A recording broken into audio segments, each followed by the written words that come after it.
What is up, everybody? This is the Sharp Angles podcast. I am your host, Raymond Summerlin, and I am joined today to recap the week that was, week 4 of the NFL season, by Curtis Hirsch and Tucker Bagley. Although Tucker, no video and audio yet. We're working on that one, so it's just going to be Curtis and I here for a second until we figure that out. But Tucker will join us here in a little bit. As a reminder, we do this every Sunday at 7:30 Eastern on the Sharp Football Analysis YouTube.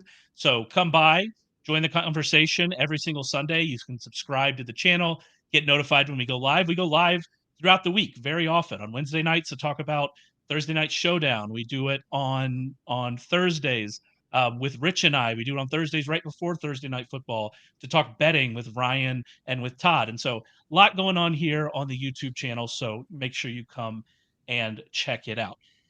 All right, let's get to it. Week 4, there's a lot of things happening. We obviously had a massive game between the Dolphins and Bills that I don't think was as competitive as probably we all hoped.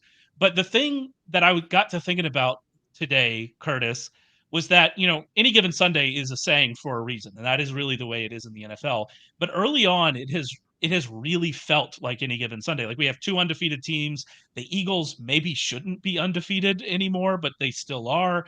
The 49ers take care of business, but that's kind of about it throughout the league. We've seen these teams that we thought were going to be really bad, like the Cardinals are always frisky and always fun. The Rams now are they're up to 2-2 with their win against the Colts. The Colts are also 2-2. It's been a season of parity outside of the top, I don't know, depending if you want to put the Ravens in there, 6 teams. It's been a season of parity, and it really does feel like there are a lot of also rans in addition to the elite teams, or at least who we think are the elite teams. So it's just been a weird year to me. Have you felt that?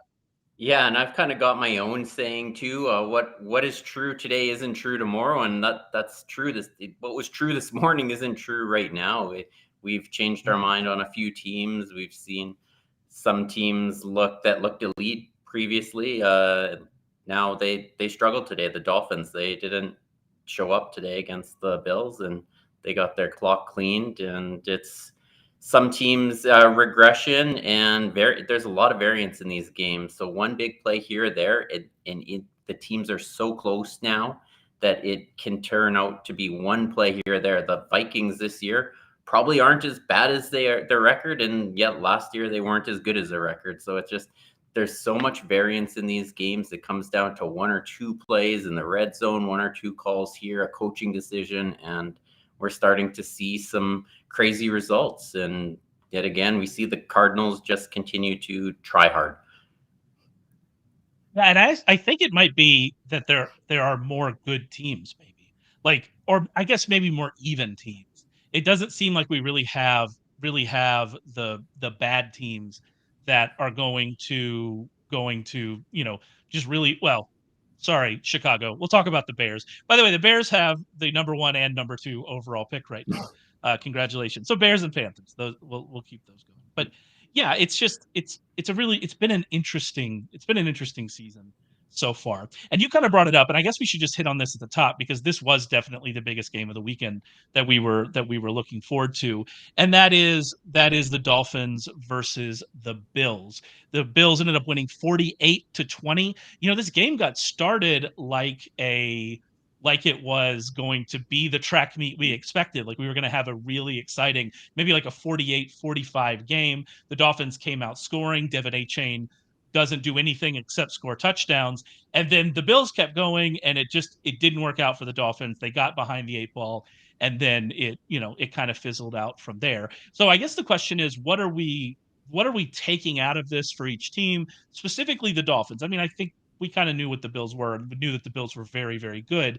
This kind of win escalates that or elevates that more. But the Dolphins, that side of it is surprising, I would say, that they went in there and ended up losing by 28 points. Yeah, I'm going to take this on the other side. I want to put the Bills a little bit. I know after that first game, it was talked about Josh Allen trying to do too much when they lost to the Jets in a crazy fashion. But this is what you get with Josh Allen. You can have performances like today, and he was absolutely elite. I know the coordinator of the Dolphins had a couple things to say about him during the week, and it looks like he took it pretty personally because he came out like a man possessed. He's carrying the ball, he's chucking it down the field. Like, let Josh Allen be. He with the good plays, he is elite and fun to watch when he just is his full capacity. So that's one thing there. Yeah, then it's 1 week. It's a team they struggle against. They've now struggled against them for a while, and I think this is just a blip on the radar. I have enough faith in that coaching staff, and it's so fast and found in HN. So I just look forward to seeing how they rebound from this as well. Yeah, I mean, this really did. The offense is going to be fine. They weren't terrible. They still averaged 6.8 yards per play, which is really good. Tua still averaged like 8.1 yards per throw, which is really good. The offense is going to be fine. But I just think like the defense, they've now played two teams that we think have good offenses. They played the Chargers and they played the Bills, and they gave up 34 points to the Chargers and they gave up 48 points to the Bills. And this Dolphins team has more talent on defense than that. Even with Jalen Ramsey out, this team, and they do have some injury issues, I know that, but this team has more talent than that. And they have a better coordinator than that. Vic Fangio's done really good things in this league as a defensive coordinator. And so that part of it is odd to me. I don't really understand kind of why they're struggling in the way they are. I mean, this is a blip. They're going to be a very good team, but that part of it is a bit surprising me. And we got Tucker in here, Tucker. So we were talking about the Bills and Dolphins game. So kind of what are your overall thoughts coming out of that game? Yeah, it was definitely a come back to earth moment from Miami, right? And after scoring 70, I think a lot of people may have thought, they were just kind of due for a letdown. That's human nature, maybe, especially after you play a Broncos team that, really struggled with the Bears for 3 quarters this week. But you mentioned like their defense today, I think Josh Allen, a guy who's, really questioned by a lot of people the last couple of weeks.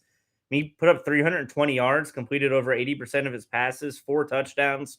Stephon Diggs had his best game of the year with 3 touchdowns and 120 yards.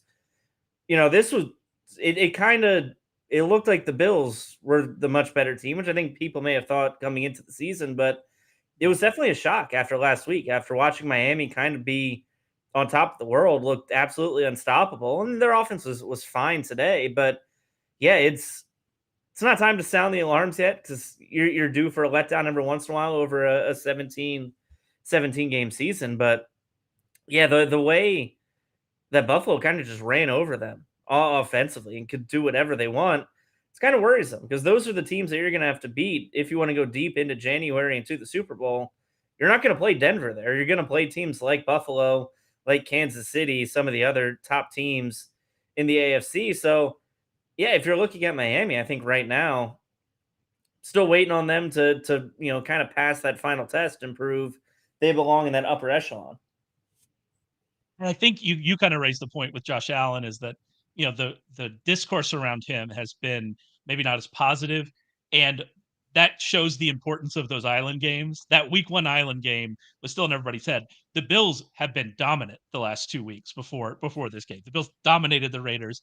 The Bills absolutely destroyed the Commanders, who gave the Eagles a game today. So like, they absolutely destroyed those teams. Josh Allen was really good in those matchups. So yeah, I think that it kind of shows the outsized way that island games affect perception and affects perceptions of teams, because the Bills had been a juggernaut since that really weird game in which Aaron Rodgers leaves after 4 plays and things like that change games. And so I think that maybe changed it.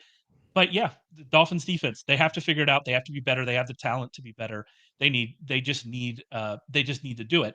We kind of mentioned here the Bills, talking about the Bills. I did want to make a mention of their defense. The defense was really good in this game. The defense has been good.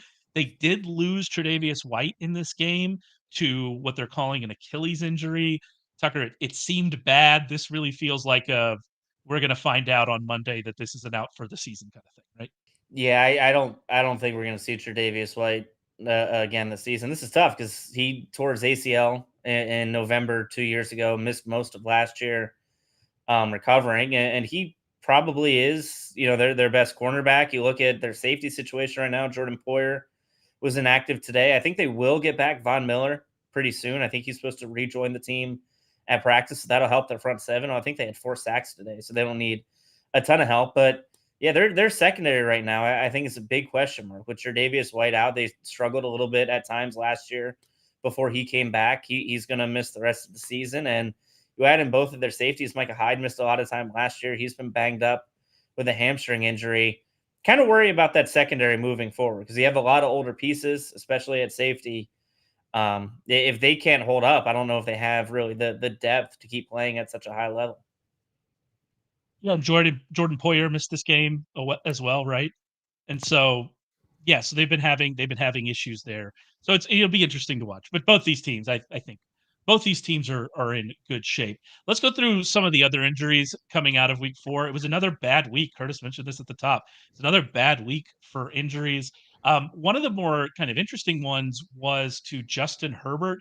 He threw an interception late in that game. The Chargers, they held on to win after another Brandon Staley decision. We can talk about that later on. And Herbert made a play late in the game. He threw a deep pass down the left sideline to, I believe, Palmer to seal the game. So it all seemed fine. But it looked like he had his non-throwing hand maybe stepped on. It was heavily taped. It had a splint on it. Curtis, did you kind of get a look at it? It didn't look great. It did not look pretty. It was one of those look the other way moments. Canadian internet here again. I seem to cut out every time I go to talk. Blame the Canadian internet on that. Yeah, no, it looked bad with the tape. Although I guess the good news, Tucker, is that it was to his non-throwing hand. He played through it. He was able to connect on that. I believe they're on bye next week. If I'm correct about that, they have an early bye. I believe it's this week. But the fact that it is on his non-throwing hand, I think it just becomes a comfortability issue. I mean, it'll suck if he gets sacked again or someone steps on it. Like it's not an easy place to keep your hand safe, but it shouldn't really affect him throwing the football. So as long as he's comfortable playing out there, as long as he can manage the pain and keep it taped up, I think the only thing it may really affect is ball security if he gets out of the pocket and tries to scramble. But as far as him throwing the football, I don't think it'll have any effects in these next couple of weeks as he heals up. Yeah, and we saw actually some of that they did the under center for a sneak that didn't work on 4th down. We talked about that in a second.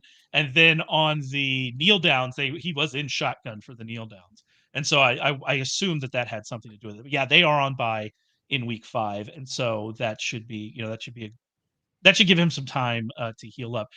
I do want to talk about that decision from Staley. So they were on their own, I believe, 34-yard line, very similar to last week. They had a 4th and short. They went for it. They didn't get it. The defense, defense held up. The defense got an interception at the goal line. Samuel probably should have taken it back for a touchdown. He slid down. They, had to get that 3rd down to, ice out the game, but they ended up getting it. But Curtis, this is two weeks in a row with a guy under fire, Brandon Staley, and he's rolling those dice. And this is the thing. Like, this is what he was known for early in his run with the Chargers, and it didn't work. And then he kind of got away from it. Now he's like, well, I'm getting fired anyway, right? Let's roll these dice and let's see what happens. Yeah. And crappy again. But yeah, again, the right call, and they just can't get a yard. It's not the call. They got to spend some time figuring out how to make sure we get 1 yard. And again, they win the game if they get that yard. Then fortunately, they're playing against the backup quarterback who threw an interception at the goal line, but they sneak away again in Charger fashion. And see, either they're trying to win games or lose games. Like, they're just the Chargers, man. It's how they roll. I don't think they're built any other way. Yeah, and it's wild. It's so wild that they just can't close games. And it's just it happens over and over and over and over and over again with this franchise, with different coaches and different quarterbacks. And it's one of the more interesting things. I don't believe in like supernatural things and and curses and things like that. But the Chargers have gotten me closer than I think I've ever been. The Chargers and the Ravens secondary. Those are the two things that have got me closest, I think, to ever believing in it. All right, let's talk a little bit about the Steelers. Tucker, we had two injuries on offense there for them. Kenny Pickett, it looked like his leg kind of got caught under a defender when he was getting tackled. Pat Fryermuth, he ended up with a hamstring injury. Did we get any news about these? Do you have any thoughts on kind of what we're looking at with these two? Yeah, I think Kenny Pickett's going to have a MRI tomorrow, or at least earlier in the week. So I think we'll probably know more then. I don't think it's an ACL. If it were, that'd be something we probably would have already heard. So in best case scenario, it's just a sprain. The knee's structurally sound, but I would be surprised if he's back on the field next week. I think we're probably looking at least a short-term absence for Kenny Pickett, but I think we'll know more tomorrow. I think once we get an idea and a diagnosis of what it actually is, we can put a little bit more of a firmer time frame on him coming back. And then for Pat Fryermuth and his hamstring, I just see in like week 7, week 8, like hamstrings are so tough, especially for tight ends and skill position players. I think they probably don't even try to risk it. Just sit him down for the next couple of weeks, and we'll see it towards the end of October. It seems like the same thing with Mike Evans, then, who also left with a hamstring injury. I didn't even see the Mike Evans hamstring injury play. All of a sudden, he was just walking back to the locker room uncomfortable. Yeah, he was just limping back. And the other thing that worries me with the Mike Evans injury is just how old he is. I think he's 30 now, and for someone like that, an aging wide receiver, I think you just have to be a little bit more cautious. And you kind of look, he's been incredibly consistent. He's played a lot of games in his career, hasn't missed a ton of time. So that's one where I think Tampa Bay is going to be very, very cautious. And you'll see a lot of Chris Godwin the next couple weeks because they don't want to bring him back. Because we've seen it with other aging receivers. Like think about when Julio Jones was with Tennessee. It just felt like he'd get hurt and they try to bring him back, and it ended up being a 1 week absence turned into 5 or 6 week absence. And I don't think Tampa Bay really wants that to happen with Mike Evans. So I would imagine he's probably going to miss a couple weeks too. And whatever they think it could be, I'd probably add a week on top of that because they just want to be cautious with an aging wide receiver like Mike Evans. It was more interesting to call a 30-year-old wide receiver aging when I was 25 than it is now that I'm 38. But although I guess I can associate more with the aging part of that. Tristan actually commented here on my Guardians Cup. Thank you, Tristan. Yeah, this is my local theater always has these for the big Marvel releases. And my wife gets very angry at me that I come home with one after every Marvel release. She's like, we don't have enough room. And I have like 7 of them, but it's fine. I'll have a Thor one next week. We'll do Thor next week. We also had an injury here with Javonte Williams, a hip injury. It was a weird injury. I don't know if either of you saw it. He kind of like he was trying to round the corner, and then it seems like something went and he just fell over. It was non-contact. Somebody did land on him. It doesn't seem like that was the reason. I've seen some reports out there that it might have been a groin injury. Tucker, did you see anything else about this injury? Yeah, the latest I've seen is it's been described as a hip injury and not a groin injury, because originally it was a hip or groin injury, hip/groin injury. But I believe it is being described as a hip injury now. So we don't really know what it is. Like you said, it was a weird play that he got injured on and had to limp off the field. The one thing that I think about is because he's still recovering from that torn ACL that he suffered not even a year ago at this point. Came back very quickly from, too. And he came back very quickly. That's something where I think they might want to just take things slow. And you don't want him compensating with a bum hip and putting more pressure on that knee that was just recently reconstructed. So that's another injury where it might not be a whole lot, but they just may be very cautious with the recovery process because they don't want things to compound on a third-year running back. Yeah, speaking of Tampa Bay wide receivers, we saw that with Chris Godwin last year, early in the year. And so, yeah, you need to be careful. I meant to go with you, Curtis, with the Tampa Bay wide receivers, and I want to come to you now with Denver as well, because there's some interesting waiver situations here with Mike Evans. We talk about Trey Palmer, caught a touchdown today. An exciting rookie wide receiver for sure. With Denver, we have Jaleel McLaughlin, who, made noise in training camp, made the roster, and now, he could be looking at a big role. These are two interesting waiver guys for this week, right? Yeah, very, very interesting. The younger the young running back in Denver has some juice. He's got some speed and he looks fun. He's definitely not Samaje Perine who's there. He's going to fill his role. He's going to be his third down back and just kind of be there to protect Russ on passing downs. But this is the guy that like Tucker said, I don't think you're going to want to rush Javonte back. This is probably already a compensation injury from that injury being back early. You're going to want to rest him. They're not going to win the Super Bowl this year. You got to start thinking about the future of this kid. So I'm going to be pretty heavy on Jaleel McLaughlin. Like he looks good, man. He can pass, he can catch balls. Russ is checking down the ball a lot. Somehow Sean Payton has got him to look for short passes, and I'm interested. I'm thinking this is going to be one of the bigger waiver pickups of the year because I think he's going to have a big role moving forward.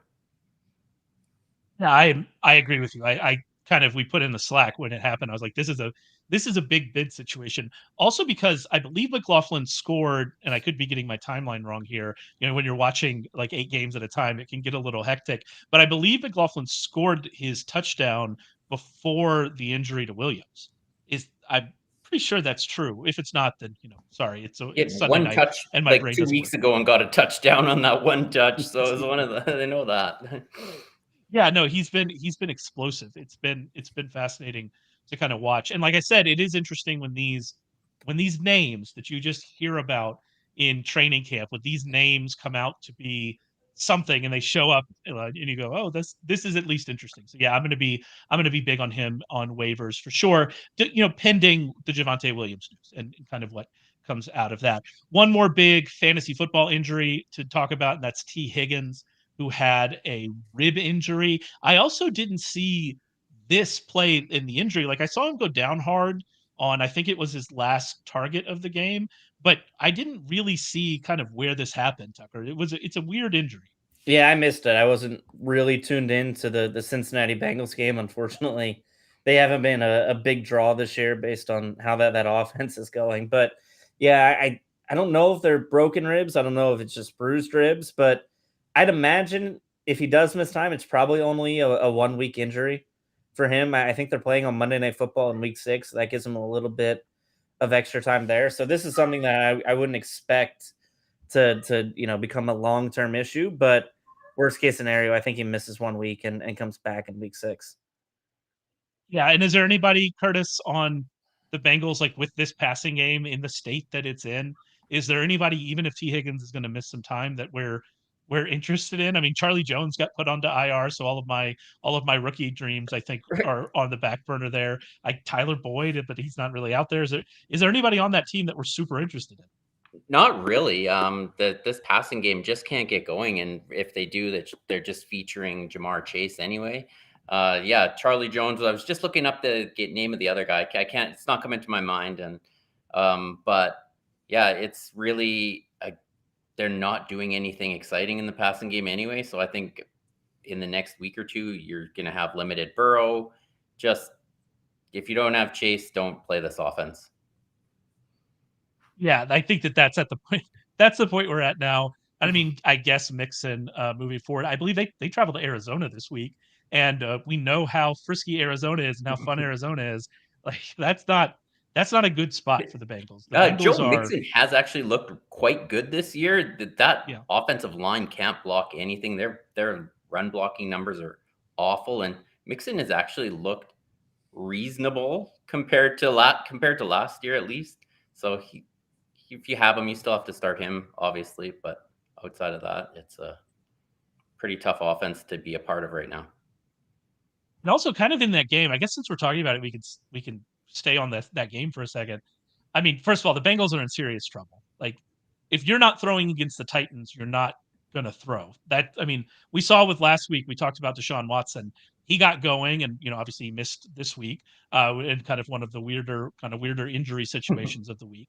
But we saw him get going against the Titans, and the Bengals come in there and they have a little bit of success against the Rams. And you think, all right, we're going to see them really open it up against the Titans. We're going to see Jamar Chase have a big game. He had a fine game based on volume, but I mean, this is bad. This is not a slow start from last year because Joe Burrow's hurt. The passing game doesn't work, and the defense I mean, the defense is giving up 27 points to Ryan Tannehill and the Titans. Like, Tucker, this is bad. Like, This this is is a their Super bad Bowl situation. window too. This is their last year with T. Exactly. Higgins. He's gone. They're not re-signing him. They don't have the money to re-sign him. Like, this is the window with the big three, and it's bad. Yeah, I think I mean, they're the biggest disappointment, I think, so far through 4 weeks. Like, I don't think it's Easy. crazy to say that. And they've scored 3 points now in 2 of their 4 games. And I just wonder how much that Joe Burrow calf injury is really weighing on this offense. Nothing else is really working to the point where I can't just pinpoint Joe Burrow and his struggles. I think he still completed like 67% of his passes, but only for 150 yards today or something like that. 5.5 yards per attempt. Yeah, like Jamar Chase had 7 catches for 70 yards. It's just nothing is working, and I wonder how much of that calf injury is still bothering Joe Burrow. We talked about it a little bit a couple weeks ago, that might just be something that kind of lingers for a while. A calf injury, I think, is really tough to get back from, and is something that he could just re-aggravate at any point throughout a game and have to deal with it. And he said last week that he didn't re-aggravate it against the Rams, and he's trying to build on it, and each week he doesn't aggravate it.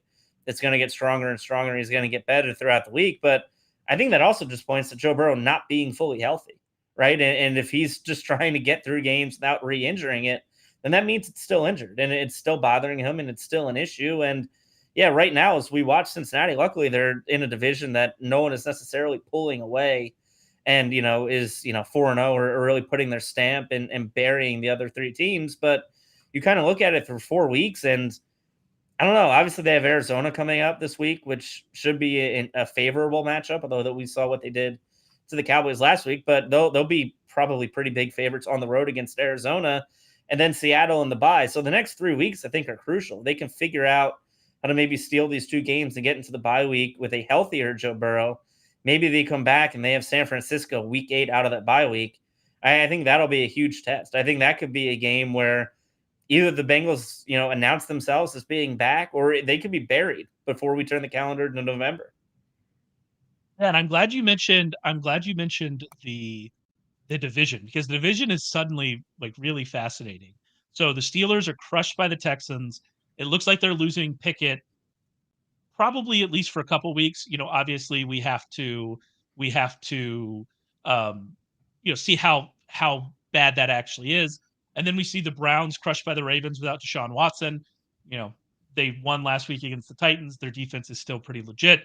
And so we'll have to see what happens there. But the Ravens appear to be in the driver's seat in this division, despite losing to Indianapolis last week, which, that was a bad loss. Maybe a look-ahead loss, but it was a bad loss. And they have one of the most injured rosters in the league. And here they are in the driver's seat for this division because the other 3 teams can't stay healthy, have injury issues of their own, and can't get going in terms of the Bengals. So it's an interesting division. So yeah, we have a go ahead. No, it's weird because even though Baltimore is 3-1, I mean, 3 teams they beat Houston, right, in CJ Stroud's NFL debut. They beat a Bengals team by 3. Like that was their toughest game. Then they obviously beat Cleveland today with a rookie quarterback in Dorian Thompson-Robinson, who I don't think necessarily belongs on an NFL field at this time. But yeah, right now they're just kind of winning games, even though they're missing a lot of key players on both sides of the ball. Their offensive line is banged up. Their defense is really banged up. The fact that they keep winning, I just think that's a testament to John Harbaugh and even Lamar Jackson too. Like what they've done to just keep rolling and keep winning when they don't necessarily have all the pieces. I think that's huge because when we make the excuse when we talk about why Cincinnati isn't winning, well, Baltimore's just as injured, if not more so. Maybe not to their most important player, but the fact that they're able to pile up these wins when they aren't at full strength, I think is a huge boost to them and their playoff chances, especially in a fairly weak division. And Marcus Mariota up next. Or not Marcus Mariota. I was about to say. Mitch Trubisky. Is that who's? Mitch Trubisky. The Steelers. Are they playing the Steelers next week? Yeah, that is true. They do play the Steelers. Third backup quarterback in 3 weeks. Pretty wild. So that definitely helps too. They're injured, but they've also had some very fortunate injury luck of who they're playing as well. Yeah, absolutely. And so they're definitely getting, the benefit of that. Also, kind of just as an aside, does anybody know, either of you, what are the Titans? They have two absolutely awful offensive performances on the road, and then they have two outstanding wins at home. Like, what are we doing? Who are the Just Titans? when you're So ready to write them off to sell every part possible to rebuild, they come out with this kind of game. It's like I wrote them off a couple weeks ago, and then they come out and win, and then same thing after last week. Oh, they're terrible again. Like Derrick Henry looks broken. Ryan Tannehill has no awareness whatsoever, and then today. And then Henry beast modes angry runs for a touchdown. And so the Titans are confusing me. By the way, we do this, by the way, live on YouTube every single Sunday at 7:30. And so we're keeping up with the information as well. It seems like there's a report floating around Twitter that T. Higgins has a fractured rib. Normally that averages about 2 weeks, so likely out week 5. And so likely to miss a little bit of time, but maybe, certainly not something that's going to keep him out for a long time. And by the way, whenever we get the official news on T. Higgins or any of this other injury news, Javonte Williams, Jaleel McLaughlin, you can read about the fantasy implications of all that in Curtis's waiver wire column that's released every single Tuesday morning. It's part of our fantasy package, part of our all access package over at sharpfootballanalysis.com. If you go there, you can use the code ANGLES to get 15% off of that package. So go and check that out. You'll get Curtis's waiver wire.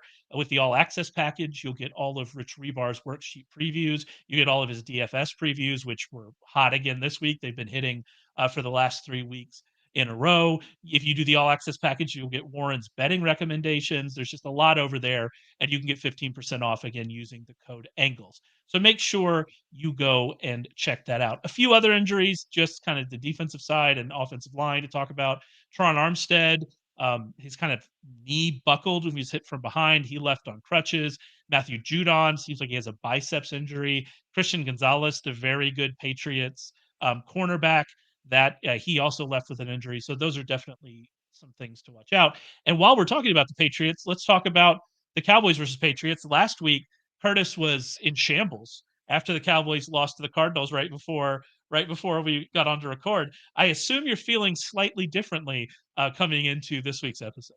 Yeah, just like we talk about the Titans, what the heck are the Cowboys? They dominate, and then they lost to the next week we'll learn a lot about this team. We'll learn a lot of offense because stepping up to play what is considered a really elite defense, and they're going to have to figure out how to score in the red zone. The defense is scoring more touchdowns than the red zone offense right now. So it'll be a great game next week. Yeah, lost in that, it was a big win, but like the red zone troubles persisted again for the offense. And so here we are. I think the bigger news and kind of bigger story coming out of that for the NFL as a whole, not for wonderful Cowboys fans like Curtis, for the NFL as a whole, is that Mac Jones was benched in the third quarter of this game. He had a fumble 6, he had a pick 6, he had another interception. The Patriots scored 20 points against the Eagles, 17 against the Dolphins, 15 against the Jets, and 3 before he was benched against the Cowboys. Tucker, it's not like they've given him any help, but this has not been a great start for Mac Jones a season after he had already been benched for Bailey Zappi. So we might be nearing kind of the end of the line here with Mac Jones in New England if this doesn't improve. Yeah, I don't know if there are any more kind of excuses or scapegoats left in New England, right? Because last year it was all because they didn't have an offensive coordinator, because Joe Judge and Matt Patricia were pushing the buttons, and now they finally brought back Bill O'Brien, and this offense was going to move, and they had professionals at the helm on that side of the ball, and it obviously hasn't worked. Like, he's looked just as bad, if not worse, than he did a year ago. The offense doesn't make a whole lot of sense. He looks confused at times. He's struggling against pressure. And yeah, you get benched for Bailey Zappi, who didn't even make the team out of training camp, right? Like, he got sent to the practice squad. They tried to trade for Matt Corral because they didn't like Bailey Zappi, and then you kind of came back. Look at where they've fallen to, and I don't really know what the Patriots are either, because I think their defense is fine. I think their defense is good. They lost this week because the Cowboys defense is incredibly opportunistic and really preyed on an overmatched offense. But that's kind of the way the Patriots have been since Tom Brady left, isn't it? Like, that's the way the Cam Newton led Patriots were. That's the way they've been with Mac Jones, is they have a great defense. And if the offense can put up 17 points, they have a shot at winning. But if not, they're kind of stuck. And yeah, right now, I just don't know where they turn. Like, there's no other options right now where you can find a quarterback to take this, offense from being a C- offense at best into something that's more passable and more complimentary. Right now, they're a very lopsided team, and they have been for a while, since Tom Brady left, which you can't just find another Tom Brady. They don't grow on trees. It is a tough guy to replace. I get that. But I mean, they haven't had a legitimate starting quarterback since the guy retired. And that's sort of been the issue for Bill Belichick in this franchise for the last, 4 or 5 years, however long it's been. You mentioned the defense, and I actually, I've talked about how the Patriots, they played the Eagles tough. They played the Dolphins tough, two teams that we thought were pretty good. And so maybe we weren't giving them enough credit. And it was because their defense, I think, is pretty good. And now they have Judon hurt. And now they have Gonzalez, who's been one of the better rookies, hurt. And so if the defense is not going to be able to as good as it was, the offense has to work. I will say there's probably one more excuse left, and that's that their number one wide receiver is either Kendrick Bourne or Devontae Parker, and that's not a great situation. The offensive line is not great in front of him either. But yeah, it's there's been no elevation. Mac Jones not elevating this offense, and that becomes an issue. And as you said, though, like, where's the solution? I guess I don't know, Curtis. Are we still trading Kirk Cousins? Are the Vikings still trading Kirk Cousins in your mind? Is that something we should be looking at? He's got to be an option for some team. But if you read the preseason preview we put out, the Patriots had an absolute murderer's row schedule. So the offense hasn't been good. But man, look at who they've played so far, and it doesn't get any easier. So not making excuses. I took the under early on in the year on these guys because there's just no games where they're layup games. They're just playing really good teams every single week. So that's kind of what I want to say about that. So we want to talk about the Eagles versus Commanders, which I'll be honest, I'm using the multi-views and I'm watching as many games as I can as we go. That was one that didn't make the cut because I was like, all right, yeah, this is going to be, we saw what the Bills did. And then I look up and it was 24-24 late. And I'm like, oh, and I turned on the game and I watched the end, and it's just an odd game. It was just a very weird game. The like, you look at the Commanders stats and you think, oh, how did they score? What did they end up scoring? 31 points. Like, how did that even happen? And it was a weird game. I didn't watch a ton of it, so I can't really say. But Curtis, it seems like you watched a good amount of this game. Is this just a blip? Yeah, my wife and I were watching the overtime, and I'm look over, and she's cheering for them because she just recently watched the Kelsey Prime thing, and she's like, just so you know, if the Cowboys and the Eagles play, this is Jason Kelsey's last year, so I'm cheering for him. So she's cheering for the Eagles in this overtime, and I like that. Yeah, marital struggles here. I do have to give her credit. She does take an interest in football and my activities, but yeah, she's definitely cheering for the wrong team this afternoon. Yeah, it's funny. The defense, though, it seems like kind of maybe is a little bit of a problem. I know they shut down Tampa Bay last week, but to give up 31 to, I believe it was 31 to this team, to Sam Howell, after what the Bills defense did to them last week. And again, it's a week-to-week league. We talked about it any given Sunday. So, this is probably a blip for them, but they certainly have not been the juggernaut they were last season. They have not been putting teams away. They were away the way they were last season. And you have to imagine, especially if you look at the coaching job that is being done by both Shane Steichen and Jonathan Gannon, who, by the way, just never talk in front of the media again, Jonathan Gannon, because you do awesome on the field. Just never talk. Never let any videos of you talking go, because that's when it goes wrong. Like, they might have just lost a lot of coaching brain power, and it might just take them, Tucker, it might just take them a little bit to kind of get going this season. Yeah, and that's what it kind of looks like. And I wasn't a big fan of Jonathan Gannon when he was here. And I look at what Sean Desai's done. And I think the biggest worry for me is, the book on Jonathan Gannon was he could shut down poor quarterbacks, average quarterbacks, right? Like, the Eagles defense last year had no problem beating quarterbacks like Kirk Cousins, like Mac Jones, like Baker Mayfield, like Sam Howell, who they've beat this year, but they've also all diced them up. Like Mac Jones had a great game week 1. I thought Sam Howell looked great today. He got sacked, I think, 5 times, but his ability to get the ball out quick when he could, he used all his wide receivers, had 290 yards on 29 completions. Terry McLaurin had a big day. The Eagles secondary is a little banged up right now, but yeah, what the defense has done this year, they've made average quarterbacks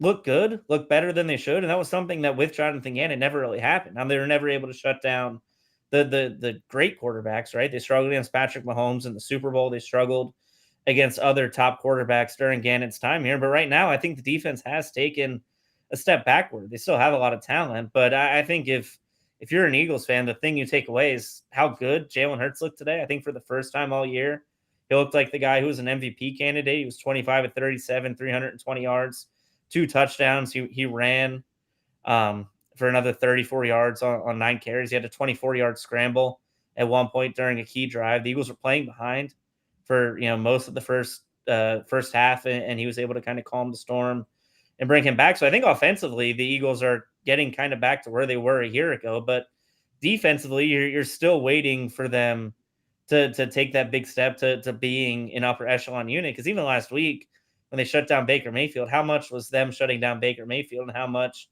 was it the offensive coaching staff shutting down Baker Mayfield by letting Rachaad White run on first and second down pretty much every possession through the first 3.5 quarters? Yeah, that's actually a really good point, is that I came out of that Bucs game feeling a lot better about the Eagles. And now here we are right back to where I was feeling after week 2. And so, yeah, that could have been some coaching issues on the other side for sure. We're running out of time a little bit here, but I do want to hit on a few other things. Colts versus Rams was a really fun game. If you didn't watch that game and you have the ability to go back and watch it, the condensed version on YouTube or whatever, I'd recommend it. That was a really fun game. 2 of the biggest positive surprises, I think, coming out of this year have been the Colts and the Rams, who are both now, I believe, 2-2. The Rams ended up winning in overtime. Puka Nacua does it again, 9 for 163 and 1. I mean, it seems, Curtis, like we're getting Cooper Kupp back this week. Maybe. Like, what are we doing Cooper with this Kupp, situation? stay away. Like, it's wild. Are we just gonna have 2 of these guys? Like, how is this gonna work? Maybe then they can give Kyron Williams less touches. So maybe that's. But yeah, Matt Stafford is balling again. He looked really good again today. He's just got that. Like, man, Puka is amazing. I know we went on the over with his bet today, and he was coming out firing really early, and then they got a big lead, and thank goodness the Colts came back and made that an interesting game. But yeah, I don't know what happens when Cooper Kupp comes back. Who's their number 1 now? It's interesting. It could be a really fun offense to watch, because I still don't think their defense is all that good. So this could be another really fun fantasy team to watch. So, and Anthony Richardson led that comeback. He was only 11 for 25. He missed, we see the things that we thought we were going to see out of Anthony Richardson. He's missing throws, and he should be making more happen in the passing game. But then he gets out of the pocket and makes, and leads this comeback and makes plays with his arm, with his legs. He's just super fun to watch. And you see the building blocks there of what could be a really good quarterback. And having him paired with Shane Steichen, who, again, leaving Philadelphia, maybe we've seen how good of a coach he actually is. Has this team 2-2 with a defense that also isn't very good. I mean, one of the reasons Stafford was able to carve them up is because this defense over the middle of the field is just, you can dice them up. And so, yeah, this was a really fun game. Some other kind of quick things. Chicago, it's just, Tucker, I even tweeted out the Sean Payton, it was the worst coaching job I've ever seen last year. I tweeted it out when it was 28-0, and then, or 21-0 or whatever it was, and then here they come storming back. The Bears give up the come from behind win to the Fighting Russell Wilsons. The Bears, they have the first top 2 picks now. Is there anything to say other than they're bad, Tucker? Not really. I mean, it was funny. I benched Justin Fields for Anthony Richardson in my fantasy league, and in the first half, I was cursing myself. How could you do that? And then by the end of the 1 o'clock win, I was like, well, thank goodness I did, because they ended up being being about the same once Richardson, threw those touchdowns and ran for another one. But you just look at Chicago and just clean house. And, I think Justin Fields has some talent, but it clearly hasn't been developed right by that coaching staff. And the fact that I don't know why you ever do this with young quarterbacks. The Chargers did it too. But when you choose a defensive head coach and pair him with a rookie quarterback, it doesn't make sense. It never works. I don't think it ever will work. It just seems silly to me, and everything just it makes no sense. And Chicago now is going on like 15 years of being, perpetually bad. They've had a couple decent years here and there, but I don't know. They've lost, I think, 14 or 15 straight games dating back to last year. And I don't know how much long Matt Eberflus is going to be around to lead that team, but I think come January or February or whenever they decide to do it, they're going to be cleaning house and they're going to be rebuilding that entire franchise from the bottom up. Because you look at, like you mentioned, the draft assets they have. I mean, I think any GM or any coach worth their salt is going to be licking their chops about the idea of getting Caleb Williams and maybe somebody else at the top of the draft and being able to build a team from the ground up with the assets that they have moving forward in 2024 and beyond. The question is, did they send the GM pack in too? The same guy that traded for Chase Claypool, who traded the top pick in the second round. Chase Claypool. Next year is your guys' year, Bear fans. Sorry, you guys thought it was this year. Next year, it really is. It's probably not a great sign for the coaching staff when now you're going to trade Chase Claypool because he's now the second offensive player to come out and criticize you. And I guess you can't make Justin Fields a healthy scratch, but you can make Chase Claypool a healthy scratch. I guess the good news is that this coaching staff will not be the one coaching Caleb Williams or Drake May. There's some people that like Drake May too. So we'll see kind of where we end up next April. A few other things. I mean, Derek Carr probably should have played today. I don't know if y'all got to watch any of that game, but it was not good. It was not. Alvin Kamara, I think, had 11. He had the most catches of anybody today, and I think he had 33 yards. I think he had 11 catches for 33 yards. It was bad. And then they brought in Jameis Winston, and he throws it deep once, and it's an interception. So there you go with the Saints. The Falcons, we talked about this after week 2. They had 2 tests against the Lions and Jaguars. They failed both of them. Desmond Ridder is not the answer. It's time to see what Heineke has. And as always, the Cardinals. The Cardinals are fun.